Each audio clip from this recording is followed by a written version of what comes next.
기독교 신앙은 단순히 열심히 사는 게 아니라고 말씀을 드렸습니다. 기독교 신앙은 단순히 착하게 사는 게 아니다. 우리가 착각하지 말아야 된다라고 말씀을 드렸습니다. 기독교 신앙이란 단순하게 죄 안 짓는 게 아닙니다. 안 넘어지는 게 아닙니다. 기독교 신앙이란 뭐냐 하면 성령이 이끄시는 대로 살아가는 것인 줄로 믿습니다. 왜냐하면 그 이유를 정확히 아셔야 됩니다. 왜 성령의 이끌림을 받는 삶이 되어야 되는지. 단순히 그냥 목사님 그렇다니까 그냥 그런 것이 아니고 여러분이 가슴 깊이 그게 새겨지고 내가 성령의 인도 받아야 되겠구나 라고 하는 것이 여러분 안에 간절함으로 일어나야 되는 줄로 믿습니다. 왜 그리스도인의 삶은 성령의 이끌림을 받는 삶이어야 되는 거냐 하면 먼저는 교회는 성령이 오심으로 시작된 겁니다. 성령이 없다면 교회가 아닙니다. 마찬가지로 우리의 신앙도 성령이 오심으로 내가 그리스도인이 된 겁니다. 그렇다면 성령이 없다면 나는 교인이 아닙니다. 무늬만 교인입니다. 그래서 우리는 성령의 이끌림을 받아야 되는 것입니다. 단순하게 착하게 사는 게 아닙니다. 성령의 이끌림을 받아야 교회고 성령의 이끌림을 받아야 성도인 줄로 믿습니다. 여러분, 우리가 착각하지 마셔야 되는 것이 그러면은 성령님은 오순절날 마가의 다락방에 오심으로 교회가 시작됐다면 그럼 성령님은 안 계신 겁니까? 그 전에 안 계셨습니까? 그런 게 아니죠. 창세 전부터 성령님은 계신 거예요. 그리고 이 세상을 창조하신 분이 성령님이셨던 거죠. 구약시대 내내 성령님은 하나님의 사람들을 통해 역사하셨습니다. 그런데 구약과 오순절 이후의 차이점이 있습니다. 그것은 뭐냐 하면은 구약시대에는 성령님이 오셨다가 떠나기도 하셨습니다. 그런데 오순절날 이후부터는 성령님이 내 안에 오신 이후에 절대 떠나지 않으십니다. 우리는 하나님의 말씀을 믿는 사람이잖아요. 한번 요한복음 우리가 14장 한번 16절에 보시면 예수님이 하신 말씀이잖아요. 내가 아버지께 구하겠으니 그가 또 다른 보혜사를 너에게 주사. 또 다른 보혜사가 누구십니까? 성령님이시거든요. 또 다른 보혜사를 너에게 주사. 주시는 목적, 그것은 뭐냐면 영원토록 너희와 그 다음 뭐예요? 함께 있게 하시려고.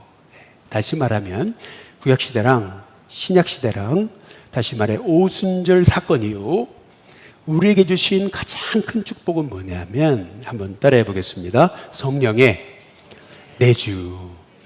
성령의 내주라는 거예요. 성령님이 내 안에 살아계신다. 그렇지 않으면 나는 그리스도인이 아니다. 그렇지 않으면 교회가 아니다. 이미 성령님이 저와 여러분에게 예수님을 구주로 영접했다면 그분이 저와 여러분 가운데 오신 줄로 믿습니다. 그런데 성도들이 능력이 없잖아요. 성도들이 성도인지 분간이 안 되잖아요. 근데 그 이유는 뭐냐 하면은 나와 함께 계시는데 그걸 모르는 겁니다. 함께 계시는데. 이게 무슨 말이냐면 뭐 유명한 얘기 있잖아요. 어떤 분이 자식들이 크루즈 여행 하시라 그래가지고 두 부모님을, 늙은 부모님을 크루즈 여행을 시키신 거예요. 그런데 저녁부터 이제 크루즈에서 아주 근사한 뷔페가 나오잖아요. 다음날 아침도 점심도. 그런데 너무 고급이다 보니까 너무 비쌀 것 같아가지고 어르신들이 무서워가지고 그래서 먹지도 못하고 쫄딱 굶어대잖아요. 저게 얼마일까 너무 비싸 보여가지고 참다 못해가지고 다음날 저녁에 이거 얼마짜리냐고 이제 그랬대잖아요. 이미 예약할 때 크루즈 여행에 다 포함되어 있는 건지 몰랐냐고. 그 무슨 말이냐면 이미 다 포함된 건데 모르고 돈 내야 되는 줄 알고 쫄딱 굶어대잖아요. 근데 실은 우리의 신앙생활도 똑같은 거예요. 성령님이 오셨는데 모르니까 우리의 이 영적인 상태가 너무 빈곤한 거죠. 어찌 보면 자식들이 부모님 크루즈 여행 시켜드렸는데 그 비쌀까 봐서 아주 그냥 벌벌 떨면서 저녁, 아침, 점심, 저녁 그냥 쫄딱 굶은 것 같은 그러한 신앙생활을 하고 있더라. 여러분, 저와 여러분 안에 여러분이 정말 예수님을 구주와 주님으로 영접하는 은혜를 여러분이 힘입으셨다면 이미 성령님은 여러분 안에 찾아오신 줄로 믿습니다. 두 번째로 왜 우리가 성령의 이끌림을 받아야 되는 것이냐면은 여러분, 이거는 성령의 이끌림을 받는 것은 그리스도인의 선택이 아닙니다. 이것은 필수입니다. 의무인 거예요. 왜냐하면 로마서 8장 한번 14절을 보시면 무릇 하나님의 영으로 어떤 사람이요?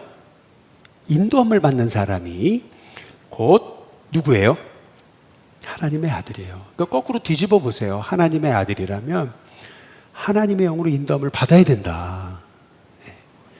그러니까 무슨 말이냐 하면 인도받지 않으면 우리가 하나님 아들다운 삶을 살 수 없는 거다. 왜 우리가 하나님의 아들다운 삶을 살지 못하는가? 그것은 성령을 잃어버렸기 때문에, 인도함 받지 않기 때문에, 이끌리심을 경험하지 못하기 때문에 그렇다는 거죠. 여러분, 한번 여쭤보겠습니다. 하나님의 아들이라면 하나님의 영으로 인도함을 받아야 된다 그랬는데, 그러면 하나님의 영으로 인도함 받으려면 어떻게 해야 되죠? 방법이 어떻게 해야 돼요? 우리가 다윗을 통해 살펴봤잖아요. 우리는 한치 앞을 모르는 인생이거든요. 그렇기 때문에 하나님의 영으로 인도함을 받으려면 첫째, 물어야 되는 거예요. 물어야 되는 거거든요. 도대체 하나님의 뜻이 어디 있습니까? 여쭤야 되는 거거든요. 두 번째, 그럼 하나님의 뜻을 알려면 어떻게 해야 돼요? 당연하게 내 뜻을 내려놔야죠.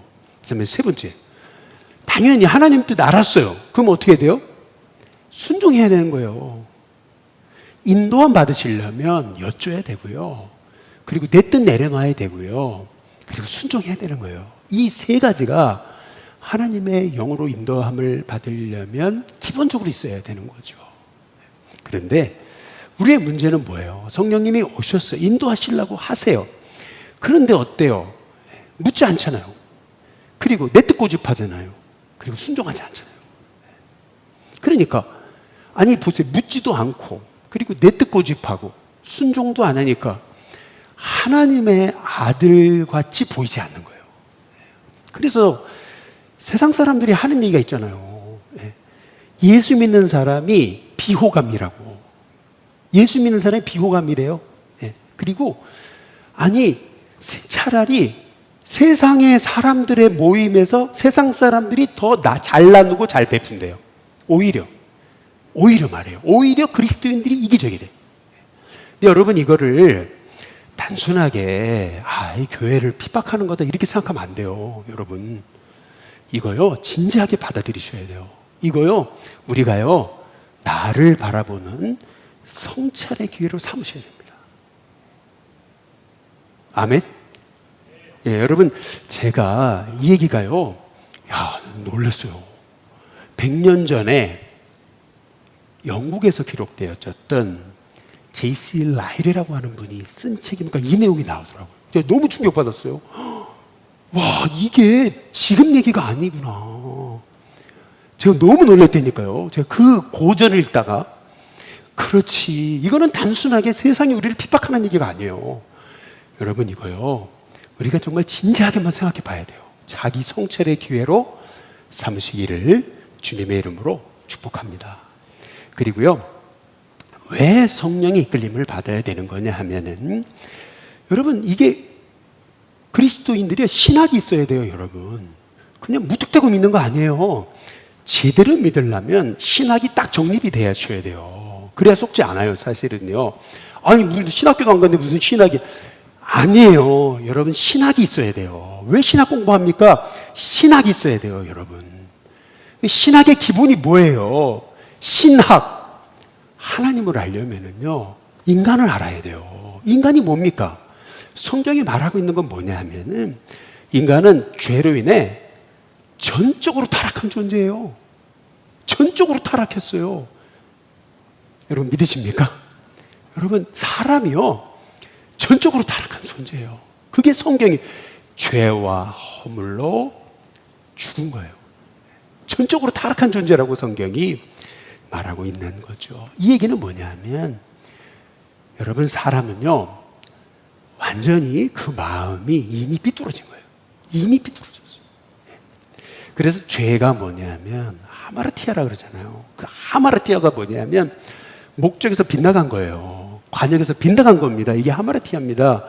이게 뭘 의미하냐면 하나님 없이는 인간은요 목적을 상실해요. 이미 인간은요 전적으로 타락했어요. 그래서요 하나님 없이 안 돼요. 성령님 없이는 여러분의 인생 제대로 갈 수 없어요. 그래서 여러분, 그리스도인의 삶은 뭘까? 단순히 열심히, 단순히 착하게, 단순히 죄 안 짓고, 단순히 안 넘어지는 거 아니에요.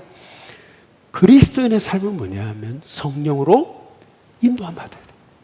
그래서 성령님이 여러분 안에 계시는 줄로 믿습니다. 그래서 여러분, 예수님이 뭐라 그러셨어요? 사도행전 1장 8절을 보세요. 잘 보세요. 거기 보면 성령이 너에게 임하시면이 아니에요. 예수님이 하신 말씀을 잘 보세요. 뭐라 했냐면 한번 따라해 보겠습니다. 오직 성령. 오직 성령이에요. 여러분, 다른 것으로는 안 돼요. 오직 성령이 임하셔야 돼요. 오직 성령을 의지해야 돼요. 그런데 우리는 바울이 에베소에 갔는데 뭐 제자처럼 생겼거든요.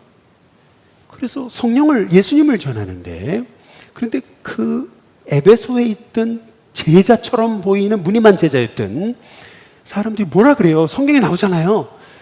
우리는 성령이 있음도 듣지 못했다, 이러거든요. 아니, 우리는 성령이 있음도 듣지 못했다. 이 말의 의미가 뭐예요? 성령 없이 제자 행세한 거예요. 여러분, 우리의 신앙생활도 그렇거든요. 제자라고 하면서 성령을 의지하지 않거든요. 저와 여러분이 이제 성령을 의지하시기를 주님의 이름으로 축복합니다. 그래서 한번 따라해 보시죠. 다시 성령. 다시 우리가 성령을 알아야 됩니다. 성령을 알아야 되는데 어디서 다시 시작해야 되는 거냐 하면은 사실은 예수님이 하신 말씀에서 다시 시작하는 거예요. 그게 뭐냐 하면 사도행전 1장 8절을 보시면 여기에 성령이 오신 목적이 나와요. 그 목적이 뭐냐 하면 오직 성령이잖아요. 임하시면 성령이 오신 목적이 뭐예요? 땅끝까지 이르러 뭐가 돼요? 증인이 되리라 그러시잖아요. 여러분, 성령이 오신 목적을 정확히 아셔야 돼요. 왜 오셨나? 그 이유는 뭐냐면요, 성령이 오신 목적은요 예수님을 높이시기 위해 오신 거예요. 그래서 땅끝까지 이르러 내 증인이 될 것이다 라고 하신 이 말씀의 의미는 뭐냐면 우리의 삶이 예수님을 드러내는 증인의 삶을 살게 하시려고 성령이 오신 겁니다. 그러니까 이 목적을 정확히 하셔야 돼요. 여러분이 오늘 아까 사도행전 2장을 같이 읽으셨는데요, 사도행전 2장에는 여러 우리가 오해할 수 있는 부분이 참 많습니다. 제가 지난 주일 오후에 잠깐 말씀을 드렸어요. 오순절날이 막 이미 일었거든요. 그랬더니 호련히 급하고 강한 바람 같은 소리가 온 집에 가득했어요. 불의 혀같이 갈라지는 게 위에 각 사람에게 임했다 그랬어요. 그러더니 아니, 거기 있던 모든 주님의 제자들이 성령의 말하게 하심을 따라 말하기 시작했어요. 여러분, 여기에서 우리가 주목해 봐야 되는 것이 있어요. 그것은 뭐냐 하면은 왜 성령님이 이렇게 강력하게 역사하셨나. A.W. 토저 목사님은 이런 얘기를 했어요. 여기 불의 혀라는 게 있잖아요. 이 혀가요, 촛불을 켜면은 이렇게 촛불 이렇게 있잖아요. 촛불 모양이래요. 와, 어떻게 그렇게 생각을 했는지 모르겠어요. 천재예요, 천재. 촛불이 있으면은요, 초 있잖아요. 뭐처럼 생겼어요? 혀처럼 생겼잖아요. 끝이 이렇게 날카롭잖아요. 그렇죠? 야, 이게 오순절날 성령이 임하셨을 때 나타났던 사건이라는 거죠. 그런데 여러분 그 혀를 한번 잘 보세요. 그들이 뭘 말하기 시작했습니까? 여러분, 하나님의 큰 일을 말하기 시작했던 거죠. 그러니까 핵심은 어디 있냐면 그들이 성령을 받자 그들이 하나님의 큰 일을 말하기 시작했어요. 그러면 그 하나님의 큰 일이 뭐냐는 거죠. 사실은 여기에 성령이 오신 핵심이 있는 겁니다. 베드로가요, 다 많은 사람들 앞에 일어나가지고 목소리를 높이죠. 그래서 베드로가 뭐라 그래요? 사도행전 2장 16절과 17절에 보면 베드로가 이렇게 얘기합니다. 사람들이 막 제자들이 새술에 취했다고 막 그러니까 이는 술에 취한 게 아니다. 지금이 아침 9시인데 그러면서 베드로가 했던 말이 뭐예요? 이는 유해를 통하여 말씀하신 것이 이루어진 거다. 한번 따라해 보겠습니다. 약속의 성취. 이는 하나님의 약속이 이루어진 거예요. 그럼 어떤 약속이냐?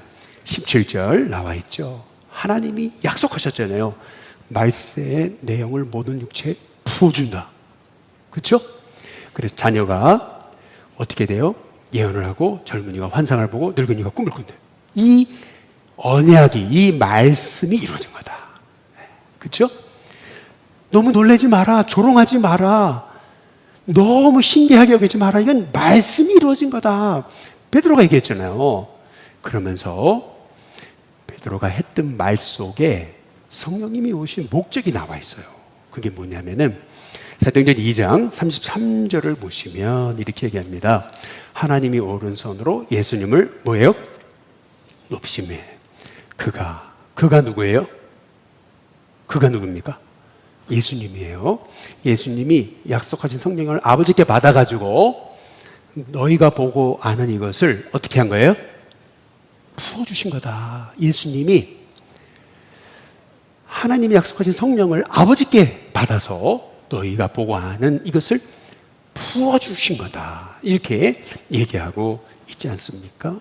여기서 여러분 성령이 기름 붓듯 부어지셨던 이유, 목적, 성령이 오신 목적이 뭐예요? 그것이 뭐냐면요, 예수님을 높이시려고. 핵심이 거기 있어요. 하나님이 예수를 높이심에 그가 아버지께서 약속하신 성령을 아버지께로부터 받아서 너에게 부어줬다. 그러니까 다시 말하면 여러분 왜 성령님이 오셨습니까? 그 다음에 베드로가 했던 말들을 쫙 보시면 알아요. 제자들은 사람들을 만나기만 했다면 예수님이 십자가를 위해 우리를 죽으셨다. 죄를 위해 죽으셨다. 부활하셨다. 그분이 내 그 부활의 증인이 우리다. 그래서 제자들은 가는 곳마다 예수님을 높이고 예수님을 증거하고 예수님을 드러냈거든요.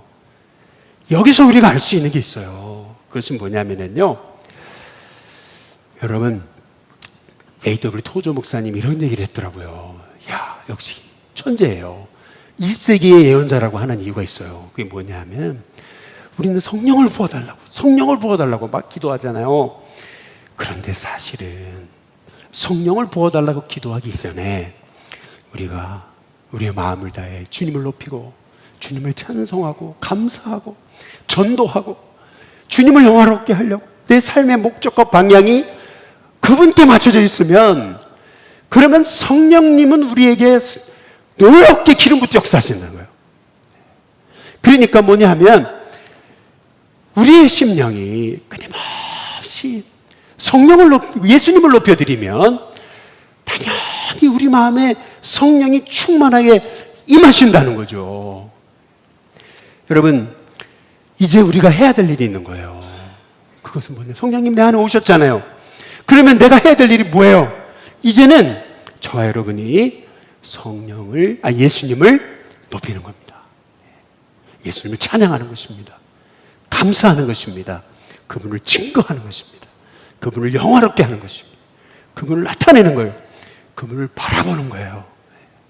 예수님을 바라보기 시작하면 내 안에 성령으로 충만하게 되는 은혜를 허락해 주실 줄로 믿습니다. 그래서 교회는 예수님을 바라봐야 되고 성도는 예수님을 바라봐야 돼요. 근데 우리는 너무 세상을 바라보고 너무 세상에 매여 있으니까 성령이 내 안에 근심하시는 거죠. 성령이 탄식하시는 거죠. 시기할 정도로 사모하시는 거죠. 성령이 너무 안타까워하시는 거예요. 여러분, 우리가 예수님을 바라보기 시작할 때 여러분, 우리 안에 성령이 다시금 기름 붓듯 부어지는 은혜가 있게 될 줄로 믿습니다. 예수님 바라보셔야 돼요. 예수님을 바라봐야 돼요. 예수님을 높여야 돼요. 예수님을 드러내야 돼요. 예수님을 증거해야 돼요. 자랑해야 돼요. 찬송하고 감사하기 시작해야 돼요. 여러분, 그러면 성도가 성도의 능력을 회복하게 되는 줄로 믿습니다. 우리가 성령 충만하기만 해도 여러분, 경찰관이 필요 없습니다. 성령 충만한 일신교회가 되기만 해도 이 지역의 범죄율은 사라집니다. 성령 충만하기만 해도. 여러분, 루터가 종교개혁을 일으켰을 때 거기에 캐톨릭이 너무 충격을 받았습니다. 위기의식을 느꼈어요. 그래서요, 캐톨릭 안에 스스로 정화운동이 일어났습니다. 시키지 않았는데. 웨슬리가 감리교 운동을 일으켰을 때 막 감리교도들이 막 폭발적으로 부흥하고 변화되고 회개하고 그러니까 영국 성공회가 위기의식을 느꼈습니다. 그래서 영국 성공회가 시키지도 않았는데 스스로 정화운동을 했습니다. 스스로. 여러분, 저와 여러분이 일신교회가 성령 충만함을 회복하면 여러분, 사실은 이 시대의 교회들이 변화되는 은혜가 있게 될 줄로 믿습니다. 그러면 성령 충만의 비결이 뭐냐는 거예요. 그것은 뭐냐면 예수님을 바라보는 겁니다. 그분을 높이는 거예요. 그분을 자랑하고 그분을 찬양하고 그분을 영화롭게 하는 거죠. 여기에 여러분, 성령 충만의 비결이 있는 줄로 믿습니다. 한 가지만 더, 오늘 요 사도행전 1장 8절을 우리가 이해해야 되기 때문에 셋째까지 가지 않고 딱 두 가지만 말씀드리는 겁니다. 여러분, 사도행전 1장 8절을 보시면 성령이 오신 목적이 뭔지 한번 잘 살펴보십시오. 그냥 정확하게 나와 있습니다. 같이 한번 읽어보겠습니다. 같이 읽습니다. 시작. 성령이 너희에게 임하시면 너희가 권능을 받고 예루살렘과 온 유대와 사마리아와 땅끝까지 이르러 내 증인이 되리라 하시니라. 성령이 오신 목적은 뭐냐면 우리에게 잃어버린 그 권능을 회복시키시기 위해 성령님은 오신 줄로 믿습니다. 그런데 많은 사람이 착각하는 게 있어요. 성령이 오신 다음에 열심히 기도해야 능력받는 걸로 착각합니다. 성령이 오셨잖아요. 이제 오셨으니까 이제 막 몸부림을 쳐야 능력이 내게 임하는 걸로 착각합니다. 여러분, 그거 아니거든요. 여러분, 성령은 이미 능력의 영이신 줄로 믿습니다. 성령은 이미 능력의 영이세요. 성령이 오셨다는 것은 이미 여러분 안에 능력이 임한 것입니다. 성령의 내주, 그것은 이미 내 안에 그분의 능력이 임하여 역사하고 계시다는 거거든요. 여러분, 시편의 62편의 11절에 보면 이런 말씀이 있어요. 하나님이 한두 번 하신 말씀을 내가 들었나니 권능은 하나님께 속하였다 하셨도다. 한번 따라해 보겠습니다. 권능은 하나님께 속하였다. 여러분, 잘 보세요. 권능이 누구에게 있어요? 하나님께 있습니다. 그러면 성령님은 어떤 분이십니까? 하나님의 영입니다. 하나님의 영이 내 안에 오셨습니다. 그러면 그 권능은 어디 갔습니까? 그렇죠? 여러분, 우리가 이제 착각하는 것은 뭐냐 하면 성령이 오셨는데도 아무런 역사도 없는데, 그렇죠? 네. 그러니까 안 오신 것처럼 착각하는 거거든요. 성령이 오셨다는 것은 이미 저와 여러분에게 그 능력이 임하여 역사하고 계시다는 사실을 믿으시기를 주님의 이름으로 축복합니다. 아니, 그런 말씀이 어디 있는데요? 아니, 있다니까요. 누가복음 24장 49절을 잘 보십시오. 예수님 하신 말씀입니다. 한번 같이 한번 읽어보겠습니다. 같이 읽습니다. 시작. 볼지어다 내가 내 아버지께서 뭐요? 약속하신 성령을 너희에게 보내리니 너희는 그 다음 뭐죠? 위로부터 능력으로 입힐 때까지 이 성에 머물라 하시니라. 약속하신 성령이 오셨다는 것은 이미 위로부터 능력이 임한 것입니다. 임할 것이 아니고 임하신 것입니다. 여러분, 성령 받았다, 성령이 내 안에 내주하신다 라고 하는 말씀의 의미는 능력의 성령님께서 이미 저와 여러분과 함께 하고 계시다는 것을 믿으시기를 주님의 이름으로 축복합니다. 그러면 그 능력의 의미를 알아야죠. 많은 분들이 능력 그러면은 그게 두나미스, 이게 다이너마이트다 이렇게 얘기하거든요. 물론 맞습니다. 그런데 여러분 잘 생각해 보세요. 이 두나미스라고 하는 단어 다이너마이트로 해석하기에는 조금 어폐가 있습니다. 왜냐하면 여러분, 다이너마이트는 언제 개발됐습니까? 200년 전에 개발됐습니다. 근데 이 두나미스라는 단어는 언제 주신 말씀이에요? 2000년 전에 주신 말씀입니다. 다이너마이트가 개발되기 이전에 1800여 년 전에 이미 예수님은 성령이 너에게 임하시면 너희가 권능을 받을 거다, 분명히 말씀하셨습니다. 그렇다면 여러분, 이 두나미스라는 말의 의미가 뭔지를 우리가 이해를 해야 될 거 아니겠어요? 그냥 다이너마이트다 이래버리니까 우리는 그냥 다이너마이트인가 이렇게 생각하는 거잖아요. 여러분, 두나미스가 무슨 뜻이에요? 능력이라는 말씀이 무슨 뜻입니까? 그 능력이라는 말씀의 뜻은 뭐냐면은 어떤 것을 할 수 있는 능력인 거예요. 한번 따라해 보겠습니다. 할 수 있는 능력. 그러니까 쉽게 설명드릴게요. 어떤 분이 주일날 헌금송을 하고 싶대요. 그러더니 바이올린을 배웠는데 연주를 한번 해보겠다고, 그래서 해보시라고 했더니 연주가 아니고 깽깽이에요. 깽깽깽 한단 말이에요.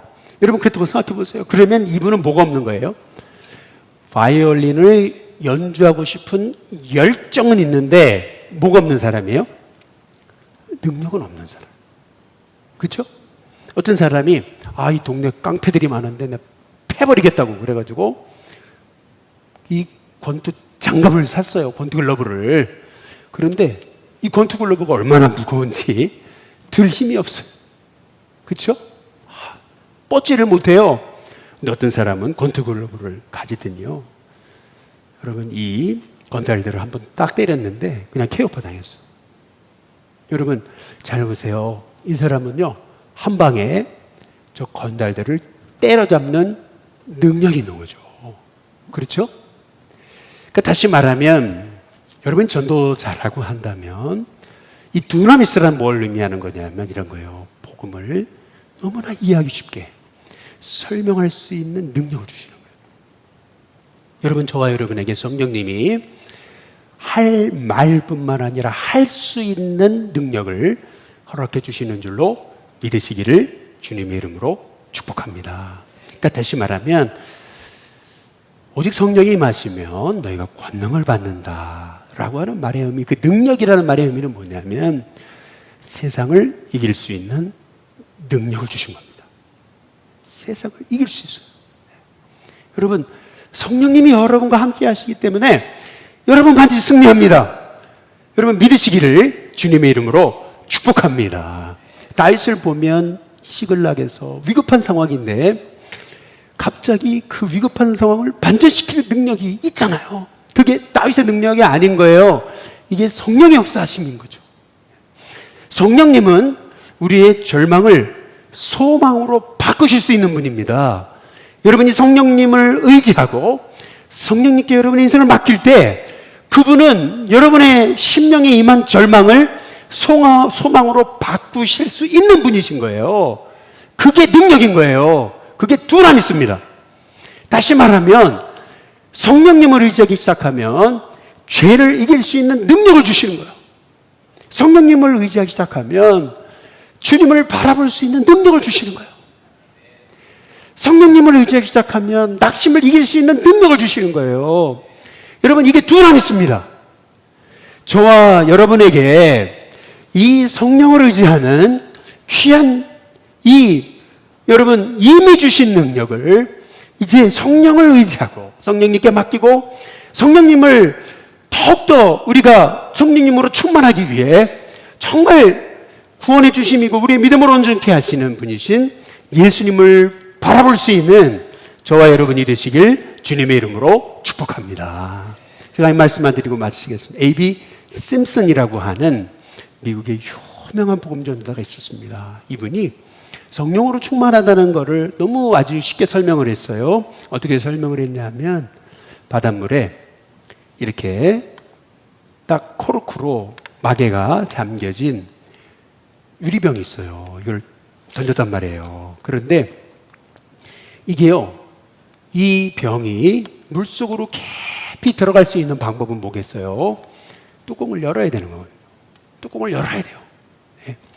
뚜껑을 열어야, 그래야 이 안으로 물이 들어가가지고 그 병 안에 물이 꽉 채워지는 거 아니겠어요? 네. 마찬가지죠. 여러분, 우리가 예수님을 영접하고 끊임없이 그분을 나의 주님으로 고백하면서 그분의 인도하심을 신뢰하고 그분께 맡기고 나가게 될 때 여러분, 그분은 우리 안에 충만히 역사하시는 줄로 믿습니다. 그런데 여러분, 문제가 있어요. 병은 바다 안에 있고 바다는 병 안에 있어요. 그런데 바다는 병을 다 담고 있어요. 그런데 병은 바다의 병은 일부분만 담고 있는 거거든요. 일부분만. 예. 그러면 더 많은 바닷물을 담을 수 있는 방법은 뭡니까? 이 병이 더 많은 바닷물을 담을 수 있는 방법은 뭡니까? 그건 뭐냐면 결국 우리가 이 병이라고 하는 우리의 마음의 그릇을 수용력을 넓혀야 되는 거죠. 더 많이 내가 수용력을 넓힐수록 바닷물은 내 안에 들어오게 되는 거죠. 마찬가지예요. 여러분, 우리가 우리의 마음이 요만해가지고 어떻게 성령님이 나를 통해서 마음껏 일하실 수 있습니까? 마음이 넓어져야죠. 그리고 내 마음이 그분으로 꽉 채워져야죠. 그렇지 않겠어요? 그럴 때 여러분, 성령님은 저와 여러분을 통해서 마음껏 일하시는 역사를 나타내실 줄로 믿습니다. 실은요, 우리가 너무 무기력에 빠졌잖아요. 너무 패배의식에 빠져 있거든요. 그런데 사실은 이 무기력에서 회복받는 비결은 뭐냐 하면은 뭔가를 더 하는 게 아니에요. 뭔가 프로그램을 더 하고 뭘 하고 하는 거 아니에요, 사실은요. 이 무기력에서 해방되는 방법은 뭐냐 하면은요, 실은요, 목적이 바로 서야 되는 거예요. 목적. 그게 뭐냐 하면, 여러분, 왜 성령님이 오셨습니까? 그분을 높이라고요. 그분을 자랑하라고. 그분을 바라보라고. 그분을 바라보면서 감사하고 찬송하고 그분을 정하라고. 여러분이 한번 그냥 주님을 바라보기만 하셔도 여러분 안에 계신 성령님은 여러분 안에 충만히 넘치도록 그분의 은혜를 부어 주실 줄로 믿습니다. 자꾸 다른 걸로, 다른 데 관심으로 충만하니까. 그러니까 자꾸 성령님이 이용하려고 드니까. 그러니까 내 마음 만족이 없잖아요. 더 공허하잖아요. 그거 아니거든요. 여러분, 그냥 주님 바라보세요. 그냥 주님 바라보세요. 그냥 주님 바라보고 그분으로 만족하고 그분으로 감사하고 그분을 높이고 그분을 찬양하고 그분을 전하고 한번 힘써보세요. 여러분, 그러면 그분은 내 안에 충만하게 넘치도록 은혜를 부어 주실 줄로 믿습니다. 그리고 두 번째는 뭐냐면요, 이미 성령님이 오셨다는 얘기는 여러분 이미 세상을 이길 능력을 여러분에게 주신 줄로 믿습니다. 아니, 아이하고 아빠하고 걸어가는데 아이가 아빠 내 손 잡아주세요. 주님 나와 함께 해주세요. 주님 나에게 능력을 주세요. 이거 얼마나 어리석은 일입니까 이게. 아니, 손잡고 가고 있는데 아빠 내 손 잡아주세요. 나와 함께 해주세요. 아빠. 여러분, 이게 말이 되는, 이거 말이 안 되는 거예요. 이게 뭘 의미하는 거냐면 여러분, 성령님이 오셨다는 것은 이미 우리와 함께 하시는 줄로 믿습니다. 성령님이 오셨다는 것은 이미 능력이 우리 안에 있다는 겁니다. 이미 그분의 두나미스를 주셨습니다. 이 얘기는 뭐냐면 여러분 세상 이길 수 있어요. 이길 수 있습니다. 왜 절망 가운데 낙심하고 계세요? 그분을 바라보세요. 주님 나와 함께 하시죠. 내가 이 문제도 이기게 하시는 능력을 주실 줄로 믿습니다. 여러분 기도하면 가세요. 그러면요 놀랍게 지혜를 주십니다. 저와 여러분에게 이미 세상을 이길 능력을 주셨어요. 그래서 오셨어요. 아니 왜 오셨겠어요? 그 능력이 있어야 그분을 높이잖아요. 그러니까 이미 여러분 안에 성령님이 와 계시다. 그분은 나와 함께 하시다. 내가 그분을 바라보고 그분을 의지하고 그분께 맡길 때 그분이 내게 놀라운 능력으로 나에게 역사하신다. 여러분 그 믿음을 가지고 승리하시기를 주님의 이름으로 축복합니다.